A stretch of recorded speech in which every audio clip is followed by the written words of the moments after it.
अस्सलाम वालेकुम, welcome to my channel food for you by Fariyal. आज मैं आप लोगों के साथ वाइट सॉस पास्ते की रेसिपी शेयर करूंगी। ये बहुत ही अमेजिंग और टेम्पटिंग होता है। वीडियो पसंद आए तो लाइक और शेयर ज़रूर कीजिएगा। अब हम इसको बनाना शुरू करते हैं। आधा किलो मैंने चिकन बोनलेस लिए। इसके ऊपर 2 खाने के चम्मच हम मैदे के डालेंगे। इसके साथ ही हमने 2 खाने के चम्मच चाइनीज स्वीट सॉस के डाल लें। ये आसानी मार्केट में मिल जाएगा आपको। और फिर हमने इसके साथ 2 खाने के चम्मच सिरके के डालने हैं।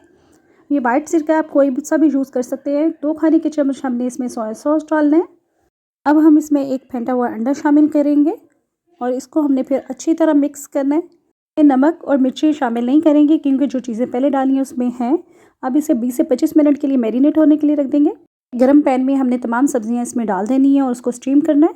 एक और पैन में हमने थोड़ा सा तेल डाला है, उसमें 1 खाने का चम्मच लहसुन डाल दिया। इसको हमने फ्राई करना है। इसके साथ ही हमने जो चिकन मैरिनेट किया था उसको डीप फ्राई कर लेंगे। फिर दूसरे पैन में जो लहसुन फ्राई हो रहा था उसमें हमने दूध शामिल कर देना है। ये 1 लीटर हमने दूध इसमें शामिल करना है।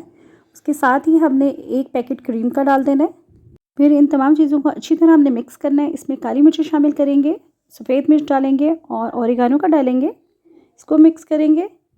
फिर नमक अपने टेस्ट के मुताबिक डालिएगा। मैंने इसमें हाफ़ चाय का चम्मच डाला है। इसको अच्छी तरह मिक्स करें। जब सॉस में बबल्स बनना शुरू हो जाएंगे फिर इसमें स्ट्रीम की हुई वेजिटेबल शामिल कर देंगे। आप अपनी पसंद की कोई भी डाल सकते हैं। इसके साथ ही फ्राई किया हुआ चिकन इसमें शामिल कर देंगे। इसको अच्छी तरह मिक्स करेंगे। इसमें बॉइल्ड किया हुआ पास्ता शामिल कर देंगे। ये मैंने 1 पैकेट यूज़ किया है। इसको बहुत अच्छी तरह हमने मिक्स करना है। पर हमने श्रेड की हुई चीज़ शामिल कर देंगे। आप अपनी पसंद के मुताबिक ज़्यादा कम डाल सकते हैं। साथ ही मैंने मिक्स हर्ब भी डाल दिया था। 5 मिनट के लिए हम इसे कवर करेंगे। 5 मिनट के बाद बिल्कुल रेडी हो चुका है। आप इसे बच्चों को बना के दें और या किसी भी गेस्ट के लिए बना सकते हैं। बहुत जल्दी तैयार होता है और बहुत मज़े का। आप मुझे फीडबैक इसका ज़रूर दीजिएगा, आपको कैसा लगा। अल्लाह हाफ़िज़।